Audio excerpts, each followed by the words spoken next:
70 years ago, in the summer of 1955, over 200 people met at City Island Recreation Center for worship. Nichols preached and Norman Iauch led the singing.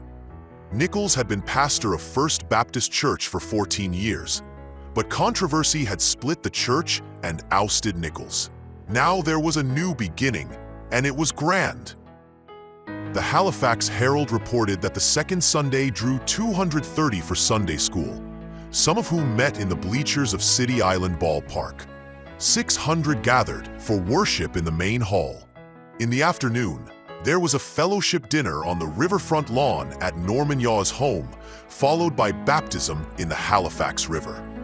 That first summer, they even held vacation Bible school with 104 children at Sunnyland Park.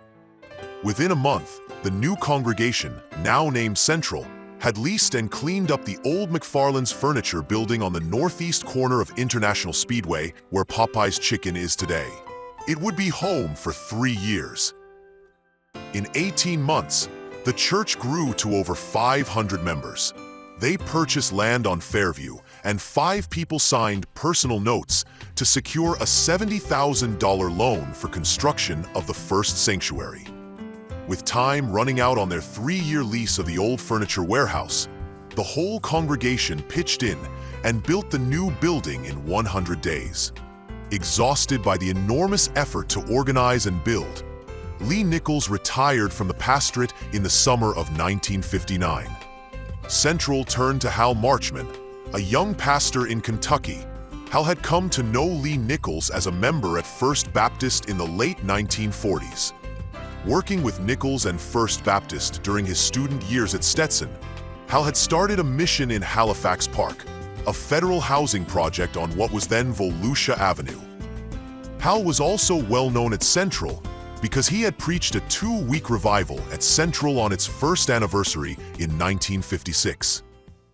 When Hal came as pastor in the summer of 1959, the formation of Central as a different kind of Baptist church began to take shape.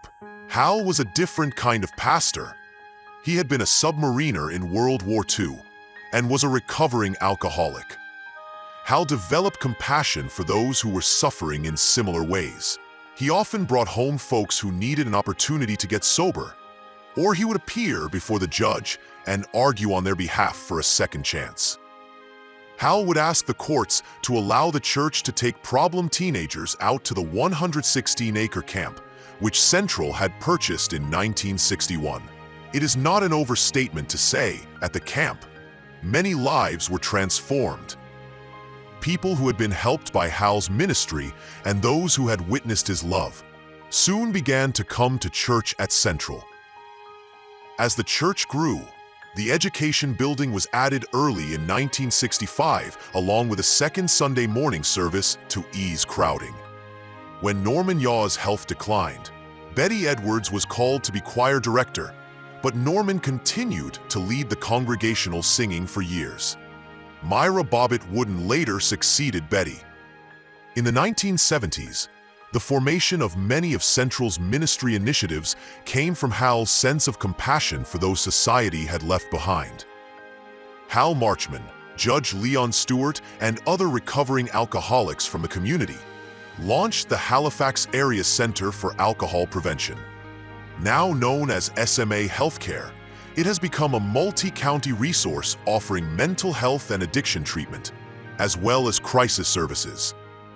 To give Hal a hand with Central's expanding ministries, in 1972, Doug Harrell, a recent graduate of Southern Seminary, became an associate pastor for youth, hospital ministry, the camp, and occasional preaching. Before the end of the decade of the 1970s, the church created Central Manor, a HUD project with 154 apartments for seniors. Dip Parker was added to the staff as Central's first full-time counselor, and Central sponsored A Child's Place, an innovative daycare center eventually reaching 225 children with a staff of 30. Central was just getting started